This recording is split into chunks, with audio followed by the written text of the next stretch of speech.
જય શ્રી કૃષ્ણ. આજે વાત કરવી છે ધર્મ બુદ્ધિ.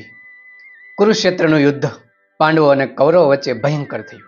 9 દિવસ સુધી ભીષ્મ પિતાએ લડત આપી, અનેક સેનાનો વધ કર્યો અને અંતે ભીષ્મ પિતા બાણશૈયા ઉપર પોઢ્યા. આખા શરીર ઉપર બાણ લાગ્યા અને એ જમીન ઉપર પોઢ્યા છે. 10મા દિવસે યુધિષ્ઠિર કૃષ્ણ ભગવાન તેમને મળવા માટે જાય છે.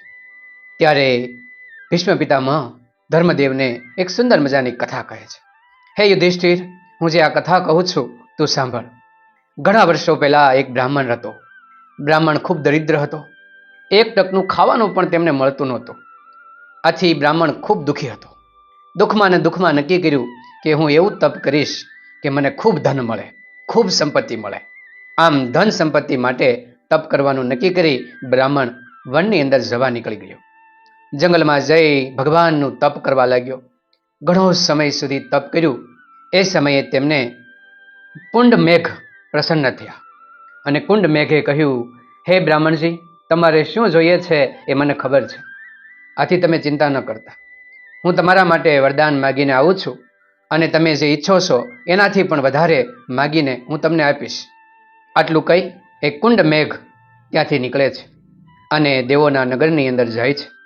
ત્યાં જઈ દેવોને કહે છે કે મારો એક બ્રાહ્મણ ભક્ત છે, અત્યારે ખૂબ તપ કરી રહ્યો છે, મારે તેમની ઈચ્છા પૂરી કરવી છે. ત્યારે મણિભદ્ર દેવ બોલ્યા કે બ્રાહ્મણ તો સંપત્તિ માટે તપ કરી રહ્યા છે, તમે કહો તેવી સંપત્તિ આપણે તેને આપીએ. હીરા માણેક રત્ન તમે જે જોઈએ તે કહો તો હું એને આપું. ત્યારે કુંડધાર મેઘે કહ્યું કે ના, મારા ભક્તને મારે એ નથી આપવું. ત્યારે મણિભદ્ર દેવ કે એના માટે તે બેઠો છે, જેમને ધન સંપત્તિ જોઈએ છે એના માટે તે તપ કરે છે. હા, એ ભલે એના માટે બેઠા, પરંતુ મારું લક્ષ્ય કંઈક અલગ છે કે મારો ભક્ત છે એ ધન સંપત્તિ મેળવશે, એ તો ગમે ત્યારે ખલાસ થઈ જશે.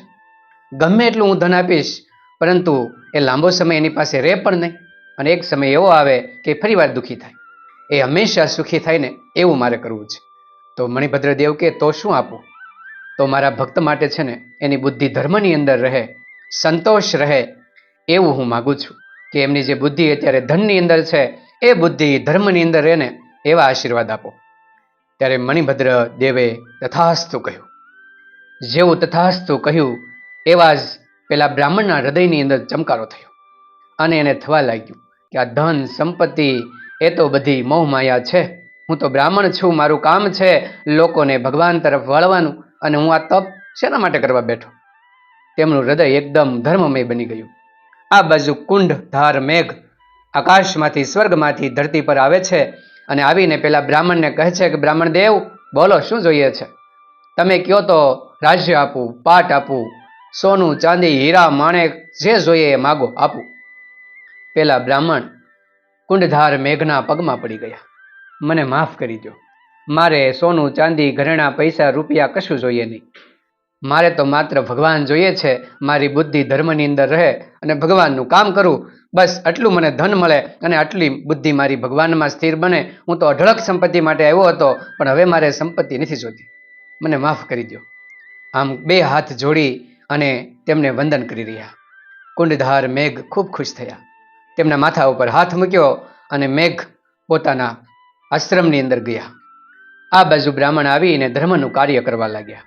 આટલી વાત કરીને યુધિષ્ઠિરને ભીષ્મ પિતામહે કીધું કે સાંભળ યુધિષ્ઠિર, આ દુનિયાના કોઈ પણ ધર્મ, કોઈ પણ ગ્રંથ, કોઈ પણ સંસ્કૃતિ, બસ બધાનો સાર એક જ છે કે હંમેશા માણસની બુદ્ધિ ધર્મ બુદ્ધિ થાય અને ધર્મની અંદર જોડાઈ જાય તો ગમે એટલી સંપત્તિ તારે આવશે છતાં પણ તું અભિમાનમાં નહીં આવ અને તારે સંપત્તિનો ઉપયોગ પણ તું સારી રીતે કરી શકીશ. બે હાથ જોડી યુધિષ્ઠિરે ભીષ્મ પિતાને વંદન કર્યા. કૃષ્ણ ભગવાન પણ મનોમન મરકી રહ્યા.